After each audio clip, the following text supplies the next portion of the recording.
Welcome to Reid Between the Lines. It's great to have you with us for another week of sports debate. We begin tonight with the Habs, who have their backs against the wall against Tampa Bay, with Bishop doing his best Carey Price impression. Do les Canadiens have a chance, or should they take out the golf clubs? We welcome to the show Pierre Evans-Just, RBTL contributor. Great to have you. Glad to be back. To your right is Juan Mendez. You are the highest-scoring Canadian NCAA Division I basketball player. Great to welcome you. Thanks for taking the time. Thanks for having me. And I challenge you to a game of NBA Jam. You down? So down. Right, love it. To your right is David Hurley. I think you're sporting some good stuff. You got a sock game this week. Sock game's tight today. What can I say? Well, one thing that's not tight is the way the Canadians have been playing. Tampa Bay has been outschooling the Canadians. How much of a different team now that we see Bishop? How much of a game player and game changer he is? Listen, I mean, the Montreal Canadiens, usually the regular season has no implication to the playoffs, and it's not indicative to what's going to happen. Clearly, in this case, it is, because the Tampa Bay Lightning are really having their way with the Montreal Canadiens. They're playing so well, and Ben Bishop has been a difference. I mean, the Canadians have had some opportunities to score. Hit a couple posts, put it in Ben Bishop's glove, but right now they're not getting the results. The power play is so putrid right now. It is not looking good. The Canadians need to do something. And I hate to say this, and I've been hating him the whole season, but the loss of David Desharnais right now is really hurting the Canadians, because Max Pacioretty looks like a chicken without a head. Well, hold on, because you've been very critical of David Absolutely. Desharnais. You've said when David Desharnais plays, this team is not good. He plays soft. He does play soft. But you've come out and said that we need more from David Desharnais. Now that David Desharnais is not in the lineup, you're saying that we still need him in the lineup, but Pacioretty is lost without him. I mean, playing him with Thomas Plekanec right now is not, he doesn't have that chemistry. And I want a Max Pacioretty that scores 37, 39 goals a season, not a Max Pacioretty who doesn't know where to shoot from and doesn't have a guy feeding him. Juan, is Tampa Bay outplaying their capabilities, or is the Habs underplaying what they've got? I think the Habs are underplaying. I mean, when you see the Habs playing right now, they look no energy. They have no desire, no motivation. Like a preseason game out there. Yes, it looks like they have nothing to play for. You know, we have 2 games at home, and we're down 0-2. Now we have to go into Tampa and try to get some wins. It's going to be very difficult. You surprised, Pierre, with what you're seeing? I'm not at all surprised, because you take a team like Tampa Bay, they're really talented. They went through the experience of last year. Coming into this year, it's a different team, and it's as they're not afraid of the Habs. They played them before. They know what to expect. They know they can beat them. Like you said, they played them in the regular season, dominated, and they came up with the same confidence into the playoffs. So I'm not at all surprised. I'm actually surprised that people are surprised, because Tampa Bay's talented and they have the horses to do the work. The way that I feel is Tampa Bay showed us something against Detroit, that they were a little bit vulnerable. They were a little bit weak. And I was very surprised that the Montreal Canadiens didn't jump on them. I'm not exploited them. And it's their power play right now that's really killing them. I think they have 1 goal in the power play all playoffs and 28 chances. You're not going to win games if you can't score on special teams. Tampa Bay can take any liberty they want and not be penalized. But in all fairness, Tampa Bay is also doesn't have a power play that's working. Well, game two, they scored 4. Fair enough. They lit it up. Over the course of the series, I think they were 0-20 over the first 20 before they went on that stretch. But you're starting to realize and see how deep Tampa Bay is, how many weapons they've got, whether it's Hedman, Kucherov, Palat, Stamkos, who finally is breaking out of his slump. How important is that going to be for Tampa Bay? That's huge, because now you're taking a team that was competing against Montreal at a high level to the next notch, because now their superstar is playing well, and now it's going to give everybody confidence in that room, you know, and it's tough. It's tough, especially if you get him going. I mean, Stamkos is by far one of the most dynamic players Tampa's ever had. And Bishop's been lights out. He's 12-1 against the Canadiens. It's unbelievable. It's so limber for a 6'7" guy. Like I don't see you putting on the pads and being so flexible. Mike Smith is pretty big too. He's pretty agile. Yeah, but the way that he's been playing this season, this playoff run, and against this Montreal, season, it's against Montreal. Tampa has our number, and there's nothing Montreal could really do about it as of right now. In game 2, Brandon Pruss went after him, and I mean, they have their history. They've been going after each other for a little while. But Brandon Pruss did something to me that I think showed a little bit of fire. Some people say he's a goon for what he did. Listen, I would rather see 20 guys go after guys and show a little bit of fire in game 2. And show heart. Yeah. Don't put your head between tuck your head between your tail and just give up. I'd rather see fire and energy from players. Brandon Pruss needs to do that. The team needs to come out on fire in Tampa Bay, which is going to be the hardest place to win, because they have the best record at home in the NHL. That fire might actually cost Brandon Pruss, because the actual play's under review when he threw that elbow pad at Stamkos. So, gentlemen, stay right there. Great energy. Love it. We'll be right back right here on Reid Between the Lines. Don't go anywhere. Reid Between the Lines is brought to you by enconfiance.ca. Find your dream home. Reid Between the Lines is brought to you by Mansfield Athletic Club. Visit them at clubmansfield.ca. We continue on with this week's Four Downs as we break down one topic 4 different ways. This week we focus on NFL top picks, Jameis Winston and Marcus Mariota, who've been more hyped than a high school house party. Once the smoke and lights clear, will they live up to the hype, or will they have all been fooled? We welcome back Pierre Evans, Just Juan Mendez, David Hurley. Great to see you, gentlemen. So much hype about these two. So much hype in the NFL draft. It was exciting to watch. Are these guys going to pan out? Do you think they're going to be the real deal? Well, famous Jameis is definitely going to be set up with some nice receivers in Tampa Bay. When you got Vincent Jackson, you got Evans there. He's got some nice weapons, and he's definitely got a pro style. In Florida State, he had a pro style in the Jumbo Fisher. He knows what he's going to be doing. I don't know about it. In long term, I think his immaturity will come back to bite him in the butt. I think Marcus Mariota has a higher ceiling, personally. I definitely think as well that Mariota has a higher ceiling, better athlete, just as good an arm. It's just a matter of what kind of offense they can install around him. I think a guy that I personally considered one of the best players in the draft, that's probably going to be the best players in that draft in a couple of years, is Leonard Williams. For once, the Jets had actually a good draft. And for me, he's the kind of guy that you install in a defense and he can build around a guy like that. And the Jets, you know, like their defense is going to be very scary. No way, they're scary, especially in that division when everything is centered around playing against Tom Brady. That's important. You take a look at the pressure of an athlete when you come in, whether it's through the NBA or NCAA, and the pressure to perform right from the get-go. From what you've seen of both of them, do you think that they've got the goods to be? We were talking about Anthony Wiggins off air. Andrew Wiggins off air, yes. And you were mentioning the fact that you thought he was pro at 16. Yes.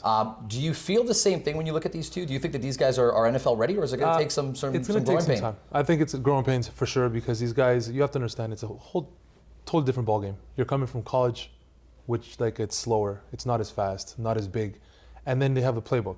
You're talking about a quarterback. A quarterback is the one that leads the team. You know what I mean? As much as people want to say defense wins championships, a quarterback makes your engine go. You know what I mean? These guys are young. They're going to have those growing pains. You know, it's very rare you find players like a Tom Brady who comes in and wins a Super Bowl, Russell Wilson who did great and is still doing amazing. But I mean, these guys, I think they're going to need time. What's the skill set that you really like about Mariota? Mariota's just his speed will allow him to move around in the pocket. Listen, Tennessee, Ken Whisenhunt is a genius. He did it with Ben Roethlisberger. You look at San Diego, Phillip Rivers had his best statistical year with Ken Whisenhunt as an offensive coordinator. Now he goes to Tennessee. He gets a quarterback that he's going to be able to do something very nice with. And he drafts Dorial Green-Beckham, who's a 6'6" freak. He's a monster. He could have been a first-round talent if it wasn't for his off-the-field issues. This guy would have been a top 10 pick. So he's got two weapons right there in his quarterback and his wide receiver. These are two young guys. They're going to have a young career to start off, and to lean on each other. Like, they're going to lean, and they're going to have an opportunity to win. A young nucleus as well. They're going to be very good. And that's right. Pierre, I was just wanted to ask you real quick, or all three of you, was there anybody that was really a steal for you guys that really stood out? Because this is being coined as the year of the steal. There's a couple of teams that really walked out with some really good, some good players lower down in the draft. I don't really consider him a steal because he went higher in the draft, but a player that's under the radar there, not a lot of people are talking about is Amari Cooper from your Oakland Raiders, and he's definitely a polished receiver. He runs all the routes. He's size. At the college level, he was a superstar. 1,700 yards.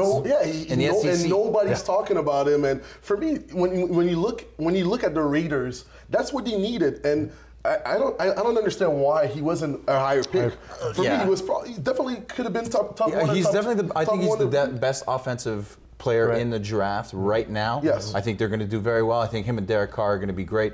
It's going to be a nice season to see, and I look forward to watching the NFL this coming September. Honestly, I believe that receivers, again, this year are going to have breakout years, like you guys are talking about. Because when it comes to quarterback, it's quarterbacks struggle.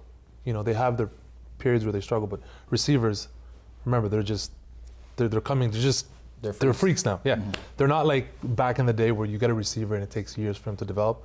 No, these guys are just athletes. They're pro ready now. One thing's for sure is you're not struggling, man. We love the energy you're bringing to the show. Gentlemen, stay right there. We continue on. We're changing sports. It's happening right here on Reid Between the Lines. Don't go anywhere. Reid Between the Lines is brought to you by EliteSportsTours.ca. What are you doing this weekend?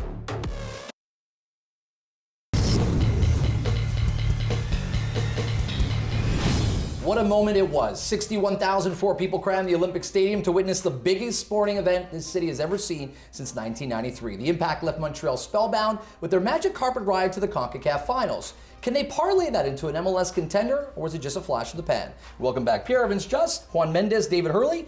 I was at the game. What an incredible moment it was for Montreal. Now the tough part of this begins, because the season is about them. They've got an intense schedule. They've rescheduled games in order for them to accommodate this final. Do you see them channeling this energy in a positive way? Do you think that this could be a great moment for Montreal moving forward and carrying all the energy into the MLS? Moving forward, I mean, it's great for the city. You know, I mean, you're bringing soccer to a city that, you know, only has hockey, and that's another sports franchise that could, you know, uplift everything that's going on around in the city. You know, I mean, like you said, 61,000 people at the stadium. That's amazing. You know, when was the last time we had that? Like you said, 93, what, Stanley Cup, right?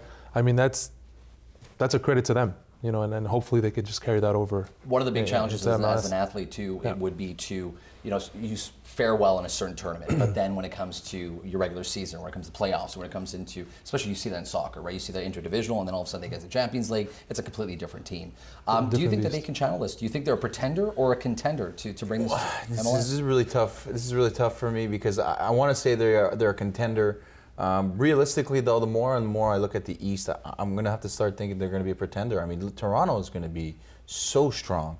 The addition of Giovinco on that team, Jose Altidore, Bradley, you're talking three big names, two that played at City that were very successful, one that played in the EPL. You're talking big name games. National team, and they're saying Aquilini from Fiorentina is about to come down to Toronto as well. So they're adding up and they're stacking up their team.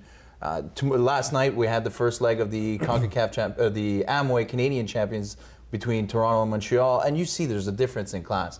Now, for a regular season, are they be able to push forward? I'd like to say yes, but realistically, I think they're going to be a middle-of-the-pack team. But they did make nice additions. They gelled together through a short tournament in a short amount of time. But I don't know, it's going to be very, very tough. Middle-of-the-pack team is not necessarily a bad thing, considering the magic run that they had. They get into playoffs, and all of a sudden, you know, anything can happen. We saw it in the CONCACAF Finals. Well, you never know what can happen. But I think this run that they had in the CONCACAF Champions League kind of hinders their potential going to the regular season. I feel like they put a lot of their eggs into that basket, and a lot of their energy and their focus was towards that goal, which is it's a big goal, like you said. It's one of the biggest sporting events that we've had in Montreal in a while, and I feel that it can hinder them in the long run because. How do you reshift your focus going forward, and the losses that they suffered in their roster? That's difficult to come back from. You've seen it. You when you won a championship, you go from such an emotional high to then starting over. It's hard. I find the transition for them is going to be very, very tough, and I wish them the most success. But I have a hard time seeing it. But Frank Lopez is, he's a really strong head coach. He was there with his entire coaching staff at the end of that game. The first thing he talked about was his coaching staff. The first thing he mentioned was how tight-knit this team was.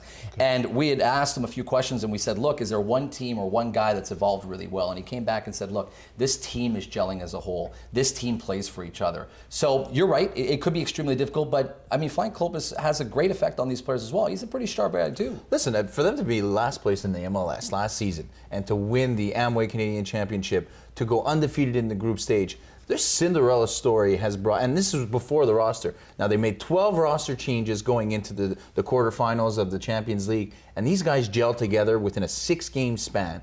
Now they have an opportunity to go, and they still have 37 games to go, I think, in the regular season. They have an opportunity to do something great. I just think the East at the top is going to be a little too strong for them. And they might just finish at the border. I hope they make it, but I don't think they will. Juan, real quick, before we go to break, how do you reset as an athlete? How do you mentally reset for something like this? You got to just start over. You got to just relax and just take it one day at a time and just go with what the plan is. Because the coach, like you said, he's going to install, the regimen and say, hey guys, we got a reset button and we just got to start from scratch. So unshakable faith in your coach. Yep, you have to. All right, stay right there. Stay right there, gentlemen. I love the energy. We continue on. We're changing gears. We're talking Money Mayweather and Manny Pacquiao, the fight of the century. Or was it? Stay with us. We'll be right back. Read Between the Lines is brought to you by Diadora. Available at diadora.com. Hi, I'm Anthony Stevenson. You're watching Reid Between the Lines.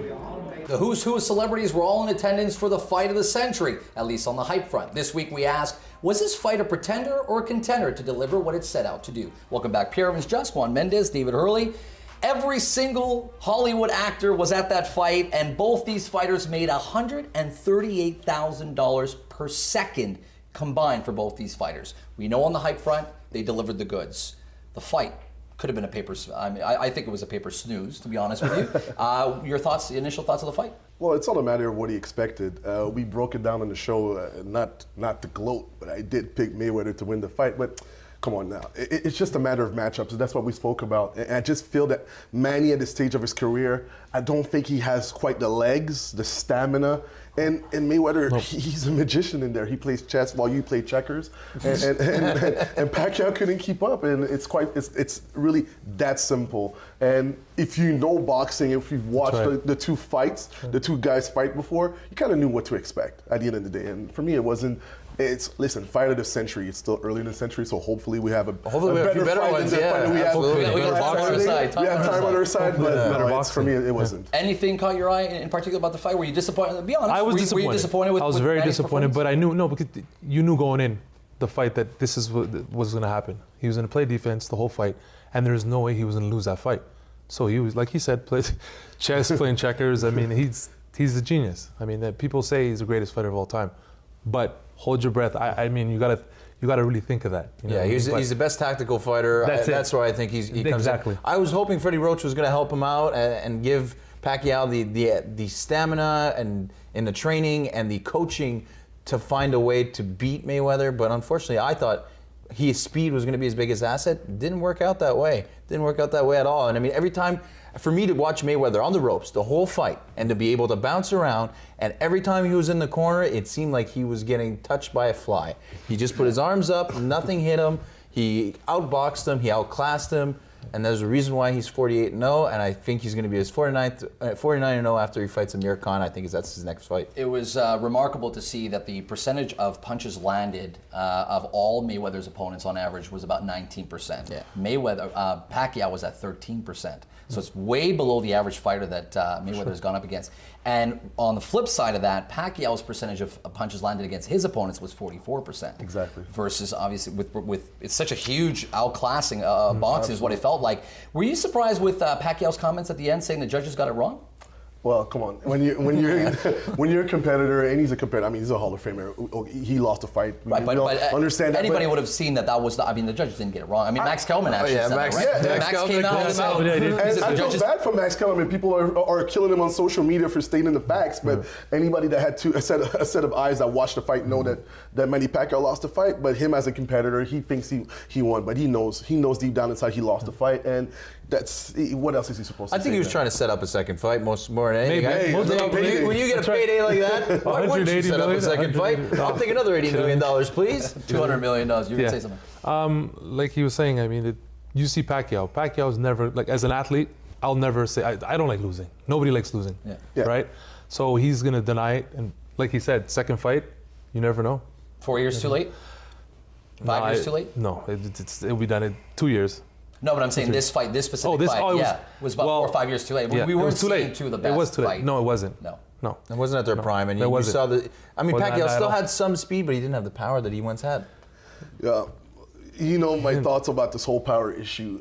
You look at pictures of Pacquiao in the past, you look at pictures of Pacquiao now. He looks totally different. And when you He's not taking as many vitamins. That's government work. That's government work. Vitamin and prayers, but he looks totally different. He hasn't carried the same amount of power. He hasn't carried the same amount of stamina. And we spoke about it, when you go through the kind of knockout that he went through with the Marquez. whole Mario Marquez thing, it takes a lot out of you, and it's hard to recover from that. And Mayweather, he exploited that. Gentlemen, I really enjoyed today's show. Juan, great to have you on the show. Thanks for coming on short notice. Thanks for having me. Hopefully have you back and talk a little bit of basketball. I know that you're itching to talk a little bit of basketball, we'll see how that all plays out. Thanks for taking the time. Thank you. Gentlemen, thank you. Guys. Sure. All right, stay with us after the break. My rant is up next. I'm talking Montreal Impact. You don't want to miss it. Reid Between the Lines is brought to you by LavalCosm.com. It's ball hockey time. Reid Between the Lines is brought to you by Tilmar.ca. innovative designs in the ceramic industry. Often in life, we feel powerless. Between our job, family obligations, or bills to pay, we have no time for our dreams. It's at that moment we need inspiration. And if you read between the lines, the unbelievable journey of our Montreal Impact ride to the CONCACAF Finals has been just that. It's a ride you have to break down to really appreciate. The dream began in 2007 when Joey Saputo envisioned a soccer team in Montreal. Despite resistance from MLS Commissioner Don Garber, despite initial lukewarm local support, 5 years later, the Impact finally took the field to ruckus, record-shattering crowds. Simply inspiring. But Frank Lopez's boys saved their best for this past year. On the verge of elimination at the Canadian Championship Finals, Patrice Bernier netted the winner against Edmonton on a penalty kick in the 97th minute to lift the Impact to the finals. There, Felipe's goal in extra time against Toronto in the Canadian Championship Finals secured Montreal's entry to the exclusive CONCACAF Champions League. How exclusive, you ask? Only 24 of over 400 teams qualify, let alone a Canadian team. You have better odds, riding a unicorn or winning the 649 in Quebec. But again, the Impact defied the odds. There, despite hostile crowds and opposition with payrolls that make ours look like lunch money, the Impact used heart and heroics to become the first Canadian team to reach the CONCACAF Finals. Heroics like Mr. Unknown third-round rookie Cameron Porter's tying goal in the 93rd minute against Pachuca. Simply inspiring. So despite falling to powerhouse Club America in the finals, we should be nothing but proud of what our Impact has accomplished. This goes way beyond sports. The Impact showed the world the power of will, that no stage is too big, that no odds too great, that no setbacks too daunting. This is about a group of men who were just crazy enough to believe they could make history. And boy, were they right. And in doing so, they've inspired us all to rediscover our dreams. On behalf of the entire team, I'm Adam Reid. Thanks for being with us. RBTL road trips are fueled by Avis Budget Hotel 10. Cars or trucks, we strive to exceed your expectations. Every time. Pass by to see us at 2112 Saint Laurent, corner Sherbrooke, or call us for the guaranteed lowest prices at 514-798-7317. Catering services provided by piattorustico.com, authentic Italian cuisine. Adam Reid's wardrobe is courtesy of Club Uomo, available at clubuomo.com. Salon services powered by Glam Atelier, La Maison de Beauté. Guests of Reid Between the Lines stay at Hotel 01, located in the heart of the show and entertainment district. Limousine services provided by AmbianceLimousines.com, Montreal's premier limo company. Reid Between the Lines is brought to you by Mansfield Athletic Club, the ultimate fitness center in the heart of downtown Montreal and Quartier d'Istrante. Achieve the results you deserve and visit them at clubmansfield.ca.